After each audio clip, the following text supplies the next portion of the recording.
Two-Part Invention, or What the Tortoise Said to Achilles, by Lewis Carroll.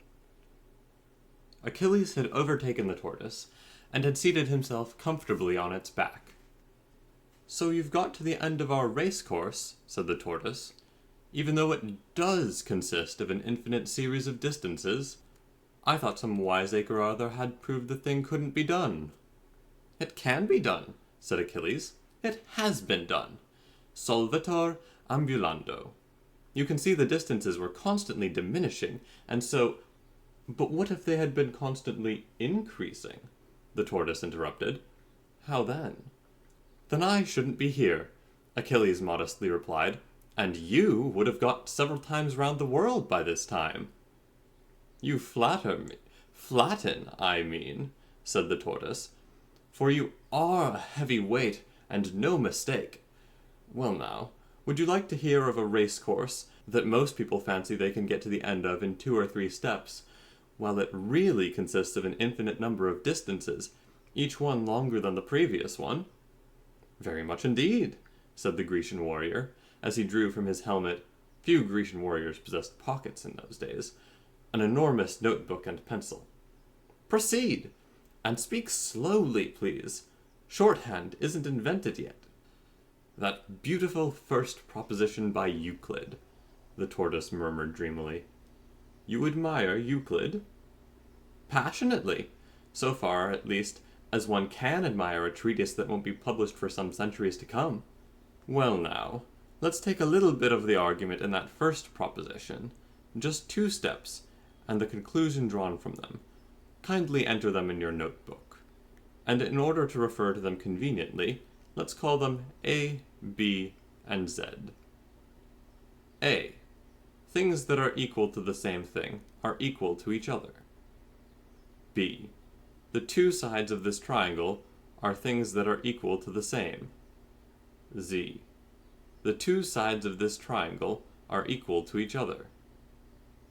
Readers of Euclid will grant, I suppose, that Z follows logically from A and B, so anyone who accepts A and B as true must accept Z as true. Undoubtedly. The youngest child in a high school, as soon as high schools are invented, which will not be till some 2,000 years later, will grant that.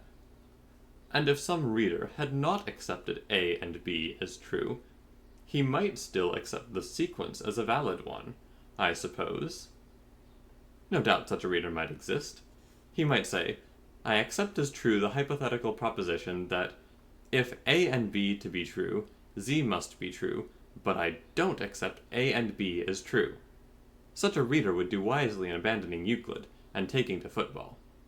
And might there not also be some reader who would say, "I accept A and B as true, but I don't accept the hypothetical"? Certainly there might. He, also, had better take to football. And neither of these readers, the tortoise continued, is as yet under any logical necessity to accept Z as true. "Quite so," Achilles assented. "Well now, I want you to consider me as a reader of the second kind, and force me, logically, to accept Z as true." "A tortoise playing football would be—" Achilles was beginning.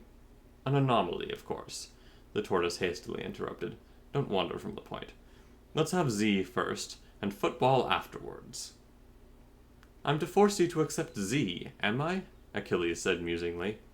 "And your present position is that you accept A and B, but you don't accept the hypothetical. Let's call it C," said the tortoise. "But you don't accept C. If A and B are true, then Z must be true." "That is my present position," said the tortoise. "Then I must ask you to accept C."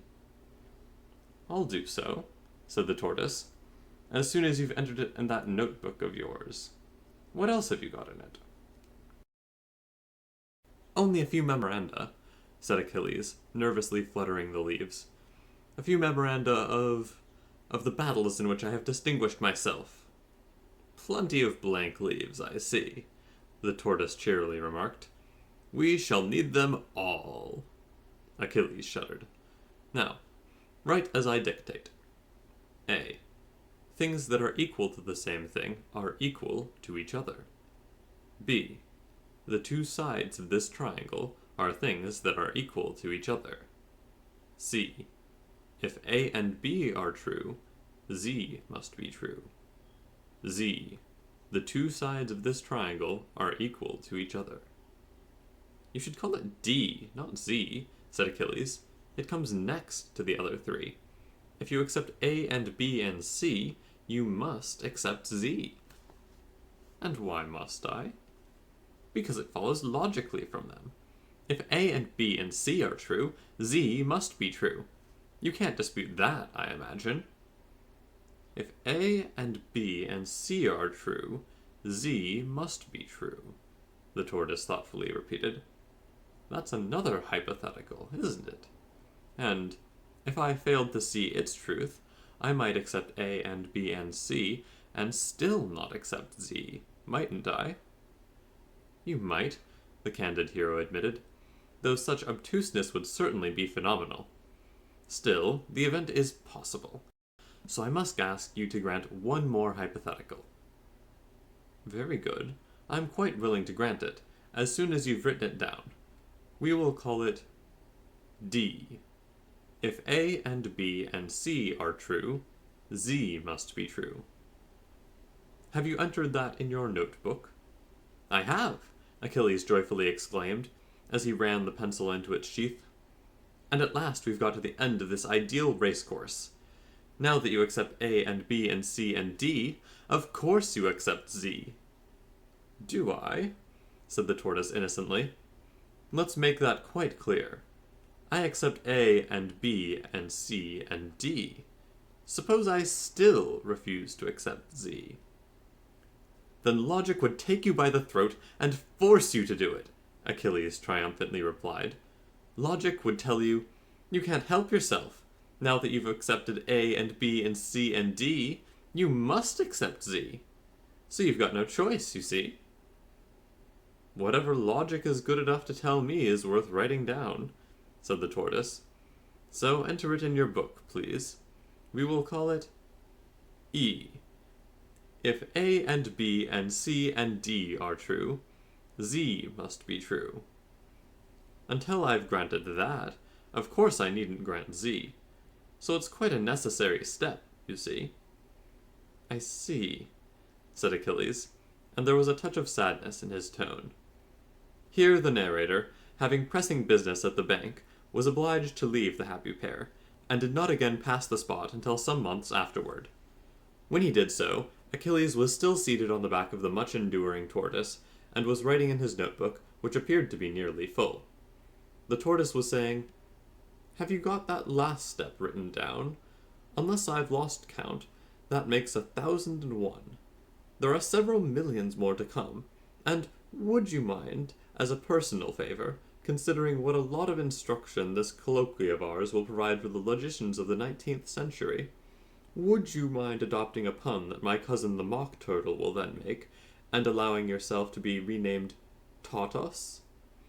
As you please, replied the weary warrior, in hollow tones of despair, as he buried his face in his hands, provided that you, for your part, will adopt a pun that the mock turtle never made, and allow yourself to be renamed Achilles.